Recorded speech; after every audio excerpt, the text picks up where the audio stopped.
नमस्कार, आदाब, सत श्री अकाल। लाइव नेशन 7 में आपका स्वागत है। मैं शादाब मलिक। बिहार की धरती को अगर चाणक्य से जोड़कर देखा जाए तो कोई गलत नहीं होगा, क्योंकि बिहार की धरती जब मगध के नाम से जानी जाती थी, जब नंद वंश की हुकूमत थी और नंद वंश का जो अंतिम राजा था धनानंद, जिसे कहा जाता है कि एक तरह से अय्याश और बहुत ही बेकार किस्म का शासक था, उसके खिलाफ जब चाणक्य ने ये तय कर लिया था कि इसे सरकार से उखाड़ फेंकना है, इसकी हुकूमत छीन लेनी है, तब चाणक्य ने अपनी रणनीति और चंद्रगुप्त मौर्य की मदद से उसे उखाड़ फेंका था।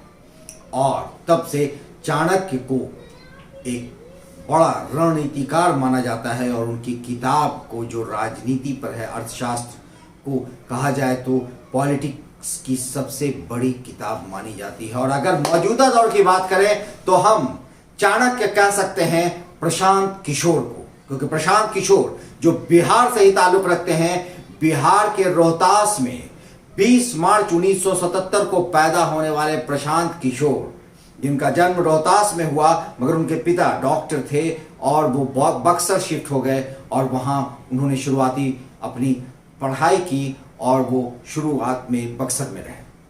तो प्रशांत किशोर एक ऐसे चाणक्य हैं जिन्हें अगर कहा जाए कि बिहार की, न सिर्फ बिहार बल्कि देश की राजनीति में अब वो एक बड़े चेहरे हैं। वो खुद पॉलिटिक्स में नहीं है, लेकिन कई मुख्यमंत्री उन्होंने बनाए, तो प्रधानमंत्री नरेंद्र मोदी को भी प्रधानमंत्री बनाने का श्रेय उन्हें जाता है। क्योंकि 2014 में नरेंद्र मोदी के राजनीतिक सलाहकार के रूप में प्रशांत किशोर उनके साथ थे और उनकी रणनीति बनाने में प्रशांत किशोर का बहुत बड़ा रोल रहा है। तो प्रशांत किशोर एक ऐसा चेहरा जिसे अब हर कोई पहचानता है और हिंदुस्तान की राजनीति में उनकी एक अलग पहचान है और उनकी एक अलग डिमांड है। सिर्फ अभी वो 44 साल की उम्र उनकी हुई है, मगर जिस तरह से रणनीति बनाकर उन्होंने, आपको ये बात हम बता दें कि प्रशांत किशोर 2011 के बाद 9 चुनाव में वो पार्टिसिपेट कर चुके हैं, यानी 9 चुनाव में वो किसी न किसी पार्टी के रणनीतिकार रहे हैं और उस 9 चुनाव में 8 चुनाव उन्होंने अपने, जो उनके रणनीति जिनके लिए उन्होंने बनाई है, उन्हें जिताया है, जिसमें तमिलनाडु के मुख्यमंत्री स्टालिन का भी नाम जुड़ता है। उन्होंने उनके लिए भी रणनीति बनाई थी और स्टालिन भी मुख्यमंत्री बने।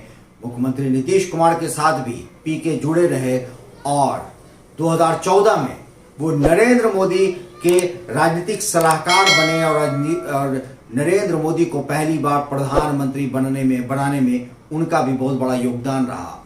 लेकिन फिर वो नरेंद्र मोदी के खिलाफ 2021 में ममता बनर्जी के राजनीतिक सलाहकार हुए और उनकी रणनीति इतनी कारगर साबित हुई कि प्रधानमंत्री नरेंद्र मोदी की पूरी ताकत लगा देने के बाद, प्रधानमंत्री नरेंद्र मोदी की पूरी फौज का सेंस है कि उनके जितने भी मंत्री थे, उनके जितने बड़े चेहरे, चाहे वो जेपी नड्डा हो, चाहे वो अमित शाह हो या खुद प्रधानमंत्री नरेंद्र मोदी, सारे लोग ममता बनर्जी को हराने में लगे थे। मगर खेला होवे, ये बात कहकर ममता बनर्जी ने बंगाल को बीजेपी के हाथ में नहीं जाने दिया और खुद अपने सर पर मुख्यमंत्री का ताज पहले भी पहना था और 2021 के चुनाव के बाद भी मुख्यमंत्री का ताज उनके ही सर रह गया। ये खेल था प्रशांत किशोर के दिमाग का, क्योंकि प्रशांत किशोर की रणनीति अपने आप में ये साबित करती है कि 9 बार, ये कोई मामूली बात नहीं है कि 9 बार चुनाव में पार्टिसिपेट किया, 9 बार जिस भी पॉलिटिकल पार्टी के साथ रहे प्रशांत किशोर, उसमें 8 बार उन्होंने अपने उस राजनीतिक पार्टी को जिताया जिसका वो सपोर्ट कर रहे थे, जिसके लिए वो रणनीति बना रहे थे। और अब यही प्रशांत किशोर का जुड़ाव अब कांग्रेस की तरफ देखा जा रहा है, क्योंकि प्रशांत किशोर कुछ दिनों पहले नेशनलिस्ट कांग्रेस पार्टी यानी एनसीपी के जो सुप्रीमो है शरद पवार उनसे मिले थे और मौजूदा दौर में अभी उनकी मुलाकात कांग्रेस के आला कमान से भी हुई है।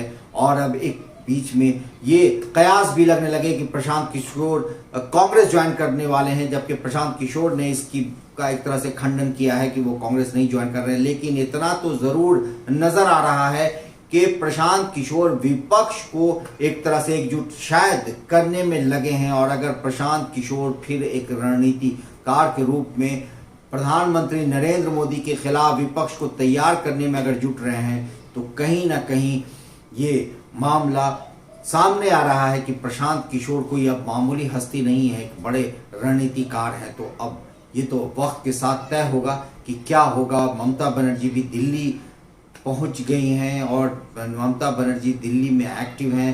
प्रशांत किशोर कांग्रेस से मिले हैं, ममता बनर्जी भी कांग्रेस की नेता सोनिया गांधी से मिलेंगी। तो कहीं ना कहीं कुछ न कुछ तो चल रहा है। और प्रशांत किशोर एक ऐसा चेहरा बनकर पॉलिटिकल पार्टियों के बीच में एक जाना हुआ नाम है।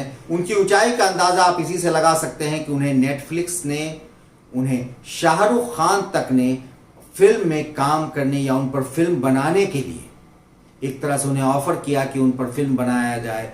ये खबर की हम पुष्टि नहीं करते, मगर जो हमारे स्रोत से जानकारी मिली है हम आपको वो बात बता रहे हैं कि प्रशांत किशोर ने इससे इनकार जरूर कर दिया है। लेकिन ये अपने आप में बड़ी बात है कि फिल्म इंडस्ट्री उन पर फिल्म बनाने की बात कर रही है। तो इतना तो जरूर है कि मौजूदा दौर में बिहार का वो व्यक्ति चाणक्य के रूप में पूरे देश में जाना जा रहा है और अब कांग्रेस के करीब पाया जा रहा है प्रशांत किशोर को। और विपक्ष अब एकजुट होने के हालात में दिख रहा है। तो अब देखना है कि आगे क्या होता है। प्रशांत किशोर क्या नरेंद्र मोदी के खिलाफ रणनीति बनाने में कांग्रेस और विपक्ष के साथ होते हैं या फिर कुछ और खेला होता है।